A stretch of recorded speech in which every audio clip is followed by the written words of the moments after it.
if you've been struggling to develop your technique and your fingers just aren't really moving the way you want them to, I've got some really good exercises and drills to help with that today. But the key here is consistency. You're not going to see the results you want over the course of weeks. It's going to take months, even years of, disciplined, thoughtful time and effort put into this to really develop that and bake in the coordination, dexterity and fluidity that you want. And the other thing is, we're not only working on technique for speed and to be able to shred, it's going to help lots of areas of your playing. Your tone will get better, your feel, your touch, and just your general, I guess, having a stronger connection to your fretboard, feeling more ease and relaxed when you play, which is super important. So I'm going to show you these exercises I used to do when I was really working on my technique, and they really helped. So we're just going to start really simple, and we're just going to take this C major scale, starting on the 8th fret here, and I'm going to always play with a metronome. That will keep you locked in, and it will help develop your sense of time as well. So here we go. I've got the metronome at 80 BPM. We're just going to go up and down that scale.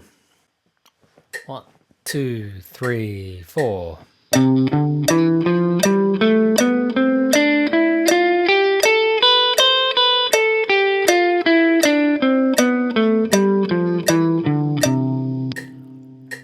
All right, so I'm playing it as quavers or eighth notes.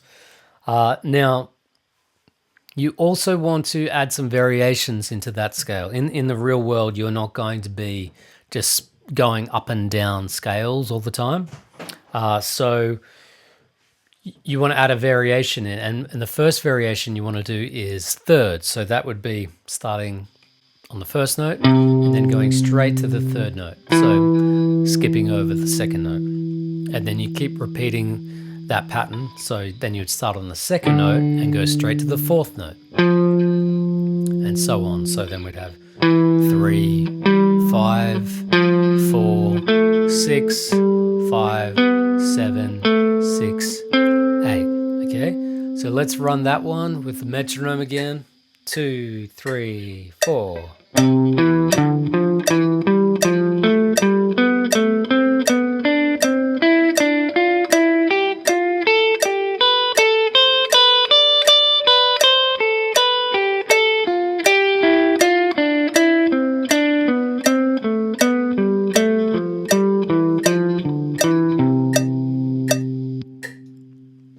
Great. Now, if you would like to be looking at the tab of these exercises, I've got those over on my Patreon. So if that's going to be easier, you can check out that. Okay, so the next variation you can do is groups of 3.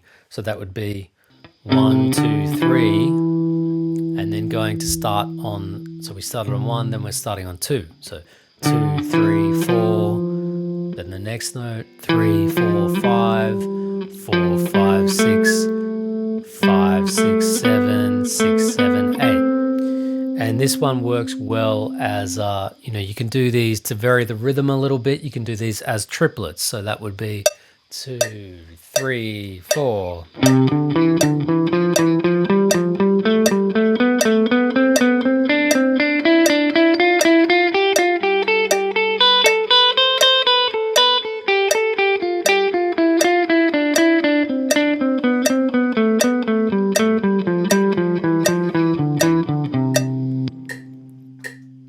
Cool. The next one would be groups of 4. So similar idea, but now we're playing 4 notes in a group. So 1, 2, 3, 4. Going back to the second note.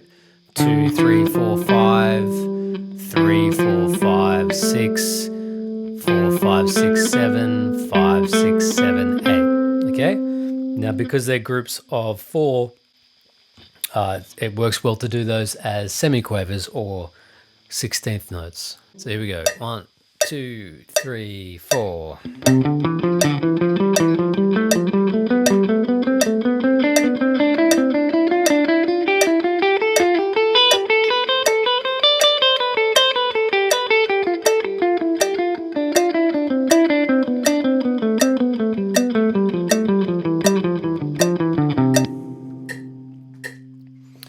Okay, so there's 4 variations on that one scale. Now what I would do is I would set a timer for 10 minutes and cycle through those different variations for that 10 minutes till the timer goes off, and then have a little break, a little 1-minute break, so just loosen up your shoulders, make sure your posture's right, make sure you're not sort of slouching over.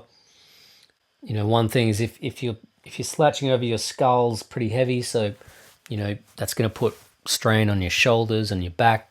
So make sure you have good posture when you're playing. And then I would move to a different part of the neck. So obviously different parts of the neck have different sort of widths of frets, different size of frets. So it's going to feel different in a different part of the neck. You know, playing down here in G, say for instance here, is going to feel different to, you know, playing up here. Especially, you know, up. Make sure you work up high as well, because you're going to have to deal with a different thumb position because of body here. So yeah, I would do that, and then so if you do that, you know, say down the low part of the neck, middle, then high, that's a block of 30 minutes. So that's a pretty good sort of bracket to be working on your technique. Now, this is not a complete workout for everything. You know, you'd need to be working on, you know, you can work on legato stuff, you can work on bending, you can work on vibrato, but this is just a good foundation to start really getting that connection between, you know, picking and fretting, that connection between the two hands. So I will probably leave it there. Oh, one more thing I'd add is that when you're doing this, instead of just sort of, it can be easy to start just going through the motions of this if you're doing it, you know, consistently, you know, a few times a week. But, you know, you really want to be spending this time to zero in and really fine tune something. So pick out something that you feel you're struggling a little bit, like a very specific things. For instance, a lot of beginners and intermediates even, they'll take their fingers quite far away from the fret in between fretting, or the fretboard, sorry. So, you know, they might be playing like this, where the fingers are coming off in, you know, an inch or even further off the fretboard. Now that's not great efficiency, not great economy of motion with that left hand. So, you know, while you're doing this, you could just spend a 30 minutes playing those scales, but really trying to address that issue. So keep those fingers nice and close to the fret, for instance. So you might be playing 3, 4.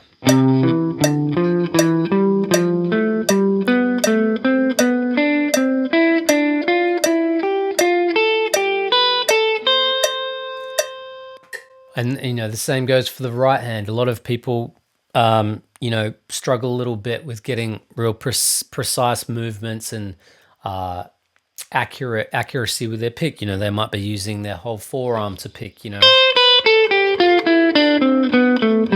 kind of like that. And you're going to lose a lot of your precision if you're doing that. So, you know, you might work on that. So just take one sort of specific thing and really try to, you know, have this really sort of fine-tuned focus on ironing that out.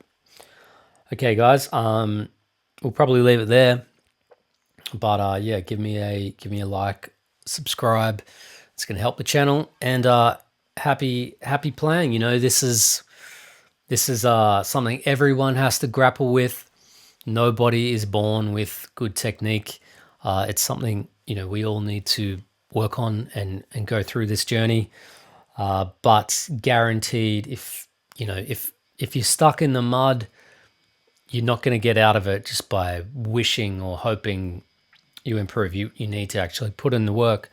And yeah, I can guarantee if you do that into the medium short term, you're going to get out of that mud, and you're going to you know, start moving along the road. Okay, all right, guys, have a good one, and I'll see you in the next one.